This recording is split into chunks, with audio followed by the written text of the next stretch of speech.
گناہ ہونا کوئی بڑی بات نہیں، گناہ پہ جمنا ہلاکت ہے۔ ساری دھرتی گناہوں سے بھر کر، تمہاری کتنی عمر ہے ہماری انسان کی؟ 70 سال 80 سال۔ میرا رب فرماتا ہے زمین بھر دے گناہوں سے، خلا کو بھر دے گناہوں سے، سوری گلیکسیز کو بھر دے گناہوں سے، اور اپنے گناہوں کو میرے آسمان کی چھت کے ساتھ لگا۔ کوئی کرے گا؟ کوئی کر سکتا؟ اور میرا رب کہتا ہے کہ آسمان تک لے آ، اتنے کر کہ آسمان تک لے آ، پھر ایک دفعہ کہنا یا اللہ میری توبہ تو میں سارے معاف کروں گا، سارے معاف کروں گا۔ میرے نبی نے ترمذی کی روایت، میرے نبی نے فرمایا کفل بنی اسرائیل کا ایک نوجوان تھا، روزانہ رات کو نئی لڑکی لاتا تھا اپنے کمرے میں۔ ایک رات ایک لڑکی کو 60 دینار میں لے کر آیا۔ 60 دینار لاکھوں روپیہ بنتا ہے آج کا۔ دروازہ بند کیا، اس کو مڑ کر دیکھا، وہ رو رہی تھی۔ تو کفل نے کہا میں زبردستی تو نہیں کر رہا، سودا کیا ہے۔ اس نے روتے ہوئے کہا کفل عزت دار ہوں، پیشہ ور نہیں ہوں، غربت نے یہاں تک پہنچایا ہے کہ عزت بیچنے پہ مجبور ہو گئی۔ جب مالدار لوگ زکوٰۃ نہیں دیتے تو غریبوں کی بیٹیوں کے ماتھے پر طوائف کے ٹھپے لگ جاتے۔ میرے ہوم ٹاؤن تلمبا ہے، وہاں رنجیت سنگھ نے ایک محلہ بنایا تھا۔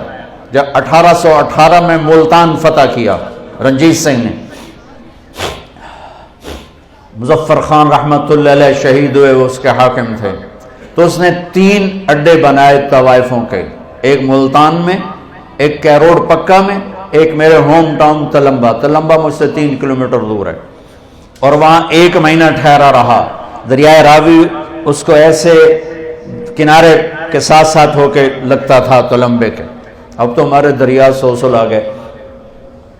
چند سال پہلے میں نے وہاں ان سے ملنا شروع کیا، ان بچیوں سے جو پیشہ کرتی ہیں۔ میرا جی چاہتا تھا میں کپڑے پھاڑ کے باہر نکل جاؤں، میرا کلیجہ پھٹ گیا ان کے ظلم و ستم کی داستانیں سنتے سنتے سنتے،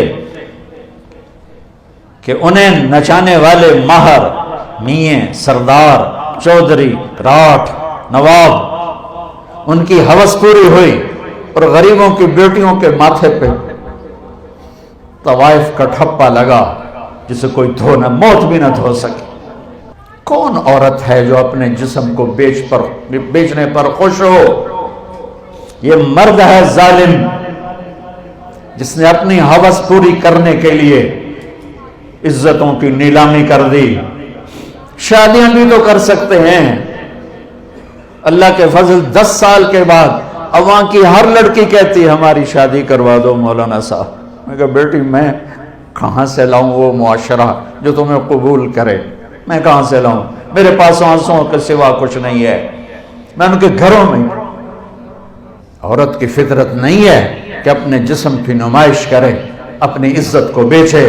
جب بخل بڑھتا ہے، جب مالدار زکوٰۃ نہیں دیتے، عیاشیاں بدماشیوں پہ پیسہ خرچ کرتے ہیں، پوچھو ان سیاستدانوں سے الیکشنوں پہ کتنا پیسہ یہ برباد کرتے ہیں، یہ شادیوں کی نمائش پر کتنے پیسے برباد کرتے ہیں، غریبوں کو کتنا دیتے ہیں۔ غریب کی بیٹی عزت بچ سکتی ہے صرف میرے ملک کے مالدار زکوٰۃ دینا شروع کر دیں۔ اس نے کہا کفل عزت دار، بھوک نے جسم بیچنے پہ مجبور کیا۔ تو کفل رونے لگا، کہنے لگا میری بہن جس عزت سے آئی تھی اسی عزت کے ساتھ چلی جا، اور میرے لیے دعا کرتے، میں بہت درندہ انسان۔ وہ چلی، اور جو تجھے پیسے دی بہت بڑی رقم تھی، لے جا تجھے ہدیہ ہے۔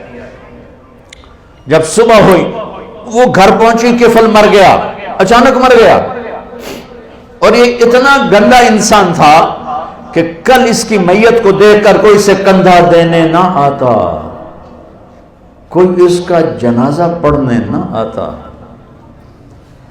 واہ میرے رب، اس کے پیچھے تو موسیٰ علیہ السلام تھے، میرے آپ کے پیچھے تو محمد مصطفیٰ ہے. تم نماز نہیں پڑھتے ہو، یہ سازش. روزہ نہیں رکھتا میرا پنجاب، یہ سازش. رشوت ہر دفتر میں ہے، کس کی سازش؟ مائیں ذلیل ہو رہی، کس کی سازش؟ ہاں بہت دور چلا گیا.